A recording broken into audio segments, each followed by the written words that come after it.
This is the time machine computer. I mean, it's not an actual time machine, but it's something that will take us back to the early to mid-2000s. I got a little request to back this computer in a function again, together with a monitor. This is an old thing, but this computer has a high sentimental value to someone. So let's start and do something from this old machine. This computer was built somewhere in the early to mid-2000s. The motherboard is 8-bit NF8V2 with AMD 754 socket. The RAM is DDR400 or the DDR1 and 8GB slot for video cards. This is something before PCI Express. The RAM is 256 MB. The graphic card in this computer is NVIDIA 6200 with 256 MB DDR2 video memory.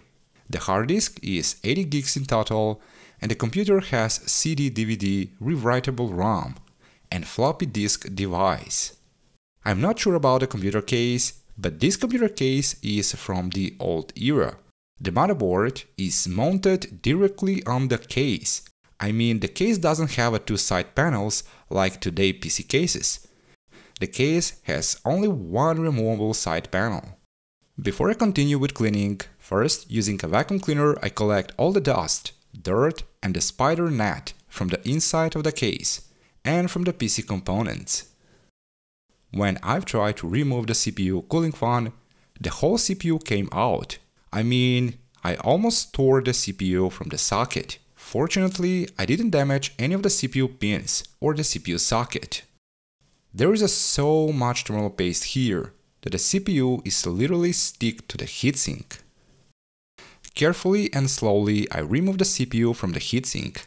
And here are more types of thermal paste. So nobody has cleaned the old thermal paste before, just someone has added a new thermal paste over and over again over the old one. Now I move to clean the components. From the motherboard I remove the heatsink holder and the CMOS battery. And then I start with washing the motherboard using isopropyl alcohol. The process and the method to clean some motherboards is mostly the same. I mean, no matter is the motherboard old or new motherboard. Also, for a pretty long, I haven't seen 8-bit motherboards. Back in the 2000s, when I started learning about computers, this brand was quite popular. But at the end of 2000s, the 8-bit just vanished from the market. The last motherboards were AM2 Plus socket and the Intel 775 socket. After I wash the motherboard, I use a hair dryer to dry the motherboard completely. Also I check the other components, I mean the capacitors and other stuff. And I'm really surprised that everything is still in a great shape, even after so many years. And after the final brushing, the motherboard looks almost like a new one. Now I took the CPU and I start with cleaning the old and massive thermal paste. First I start with the paper napkins, just enough to remove the major thermal paste, and then I wash the whole CPU using 96% isopropyl alcohol and brushes.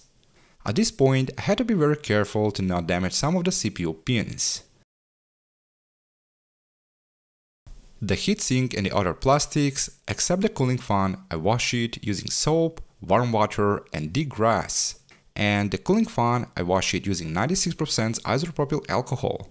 All these parts were pretty dirty, but after cleaning, all are shiny again. Now I place the CPU on the motherboard. I apply a fresh thermal paste and I mount the heatsink with a cooling fan. And finally, the motherboard is ready. But now I move to clean the other components. Cleaning the graphic card is going the same as the motherboard. I wash almost anything using 96% isopropyl alcohol. I wash the GPU because almost everything is covered with a dirt that is stick to the boards. Also this is NVIDIA 620, 8GB slot with 256 MB DDR2 video memory. And this graphic card is released back in 2004. Also, this is 110 nanometers technology, and today's graphic cards are just 5 nanometers. This is an enormous huge difference in technology, processing power and speed. So basically now you're watching a history of computer hardware. After I clean the GPU, I move to clean the power supply and the other components.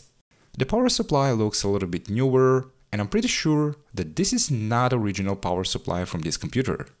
I mean, this power supply is changed later for some reasons. Mostly, these older power supplies are very sensitive to power variations, and small variation in voltage will damage these power supplies. To clean the CD-ROM, I cross over a full disassembly. The CD-ROM is stuck from the inside, and when I touch the CD-ROM, sometimes it reads CDs, but mostly does not. So cleaning from the inside is kind of necessary. The electronics from the inside, I wash it using isopropyl alcohol, except the part with the laser head. The part with the laser head, carefully I clean it using soft brushes and cotton buds. But the rest of the plastics and the metal parts, I wash it using warm water, dish soap and degrosser.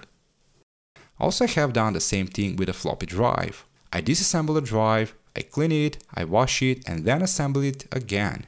Also, this is a pretty slow and I can say a little bit boring process, but I like it when everything is in a great shape. After I finish with the floppy drive and the CD-ROM, I clean all the cables and I clean the disk from the outside. And as final part about cleaning is the computer case. The case, I wash it using degrass and warm water. Actually, I have done this in a bathroom.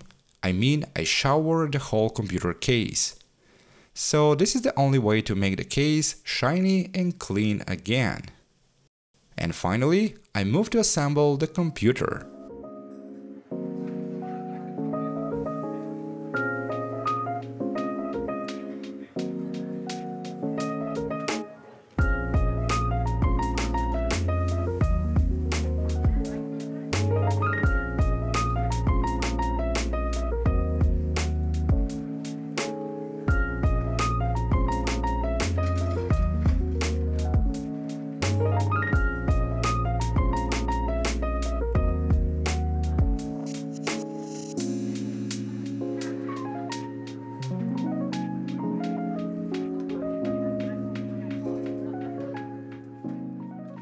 Before I place the final parts, I have done some small upgrade. I add 1 GB of RAM. The 256 MB model is not good. I mean, sometimes it causes a blue screen or the computer won't start. And the last thing is the monitor. The monitor is very dirty as well. Plus on the top of that, this monitor was forgotten outside in the rain, but for very short. I opened the monitor from the inside and fortunately everything is fine. I mean, there is no rust or anything, just some dust as usual. The dust, I clean it using vacuum cleaner and brushes, and the plastics I wash it using soap and water, except for the bezel. The bezel has some electronics in the front, so I clean the bezel using anti-static glass cleaner and isopropyl alcohol. The front side of the monitor, I mean the display, I clean it using 96% isopropyl alcohol and glass cleaner. There are very few minor scratches, but not visible and won't cause any problems at all. And finally, this computer is ready. Now I continue with installing some of the missing drivers and making some basic organization. And after making all these changes, this is the final result.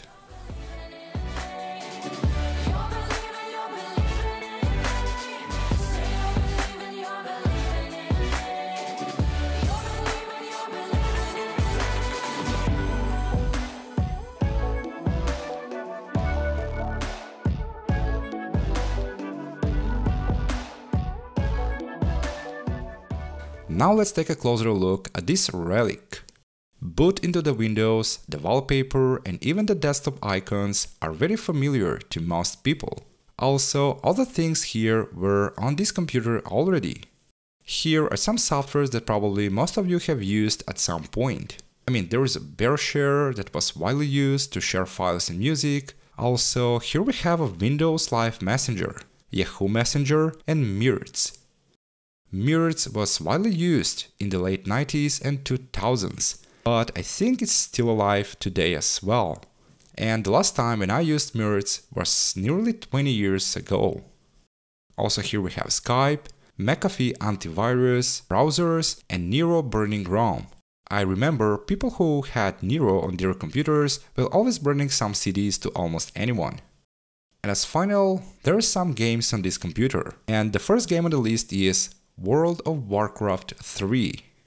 This game was quite popular in the mid-2000s. I remember that this game was pretty long, with a good story, but I never crossed the whole game. The next game is Delta Force 1. This is one of the earliest first-person shooter games. The game was released in the late 90s, and it's pretty hard to play this game. I mean, it's always like to play this game on the hard level. The other game on this computer is Worms Armageddon. This is a very basic and fun game to play, and very addictive.